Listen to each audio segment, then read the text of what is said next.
boss. How are you? Hiyo video nikitaka kuwa ndani.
Deno, enda wang.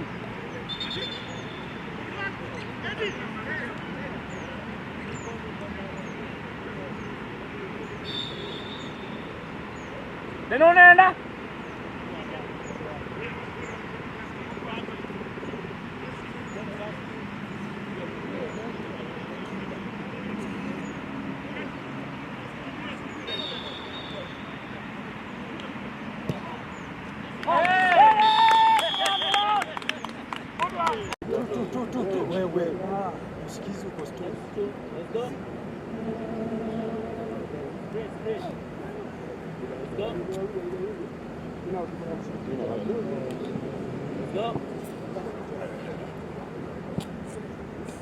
Let's go. Let's go. Let's go. Let's go. Nanti apa-apa. Let's go. Let's go. Let's go.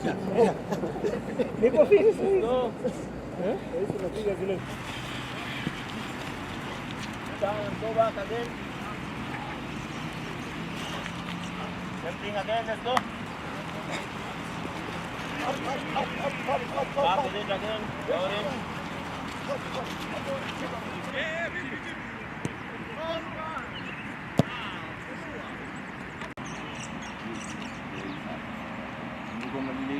Itaenda hivi, unaelewana?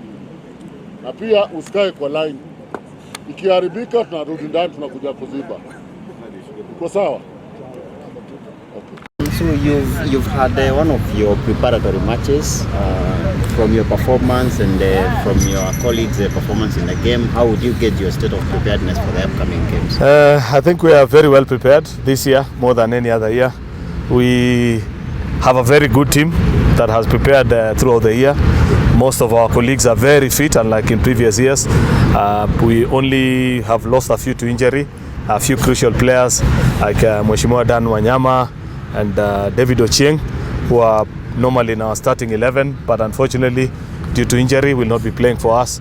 But we have very suitable replacement in new members that have come in and have fit into that space quite well. So I think we are ready. I look forward to very interesting games beginning this weekend. I am confident that we will lift the trophy this year while at home. So we'll do our best, we'll represent our country, do you proud. Yeah, so besides winning the trophies and of course whatever will be happening in the football pitches and the other games that will be played, how significant are these games to the broader regional integration agenda, especially now happening in Kenya? It's extremely important because you get to interact with members from all the member states of the EAC. These are key policy makers back in their home countries. Off the field, there are many things that you discuss. They learn about our country, we learn about theirs. You interact with people, some of them are ministers or high-ranking government officials, people that actually hold the wheels of power. And therefore, as you interact, you can share ideas, they share some of the challenges. There are many things that easily get unlocked and many desires that we have over the years, which we feel strongly that the more you play, you get to learn about each other, you look at each other more favorably. And I think over time, as you become better friends, then when there are requests from each of the other countries and a proposal on how to better integrate, then make things easier. I will ask a question I asked your co-captain. We see you do serious debates in the House, legislate on very serious issues, debate very complex and serious issues, and then we see you on the pitch. Yeah. How do you manage to juggle between the two? And on a day like today, or ordinarily when you have a House sitting, a committee? This is the best, it's actually the best starter for the day, because we start our day here, you get to exercise, you run, you sweat, you forget all the pressures that you have. It leads you going well into the day. By the time you get into the day, you're fresh, you're energetic, you feel already fulfilled, because many of us that come here primarily love this game, and we don't get the time to play back in our constituencies. So when we have the opportunity to play as a Bunge FC, it gives us the opportunity to interact and move out, you know, and it helps us relax, which is perhaps the most important thing. This is a high pressure profession. Everything is under pressure. Everybody needs this or the other. You need to catch up with this or the other. It's extremely important, you know, that we start our day like this, because it keeps you in the right frame of mind, both physically, mentally, and even emotionally. You start your day well. So this is we could not trade this for anything else. It is just as important as legislative work. My name is Otiende Amolo, Captain Bunge FC. Today we were having a friendly against Nation FC. The match, of course, is still on. Right now it's 1-1. I can tell you as the captain of Bunge FC that we are quite prepared for these games. We've been training all year. We train 3 times a week, from Tuesday, Wednesday and Thursday, from 6 a.m. here to Lindsay Grounds. We played a number of friendlies, and we are in a much better position than we were last year when we were in Kigali. The team is exclusively members because the rules were changed, so only MPs play the game. There is no staff component that plays, and as I think by now people are aware, this year's games are being held in Mombasa, Kenya. So as the hosts, we are determined not just to play well, but we are determined to win, and we are determined to lift the cup. As Kenya, as Bunge FC, we assure our fans, we ask them to come and support us, and we assure them that we will lift that cup.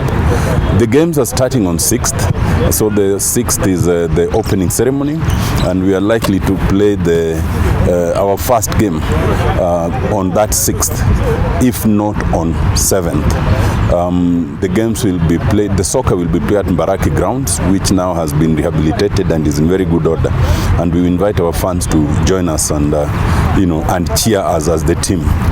The Kenya team is a strong team comprising 25 members, obviously of different ages, but of very good fitness. As I'm sure you've seen, members are quite fit and ready to go. We are likely to train tomorrow again as the last training, because we'll then be traveling. Some members will be traveling on Thursday, some will be traveling on Friday. And a resolution was made by Parliament that all members will go by SGR, to save on costs. So because of, that number of hours, we need to go at least a day earlier so that we prepare. Yes. Aside from the necessity for you to win these games, why is this competition important? Look at it from the broader agenda. This is the 15th edition of these games. So it's been held every year for the last 15 years.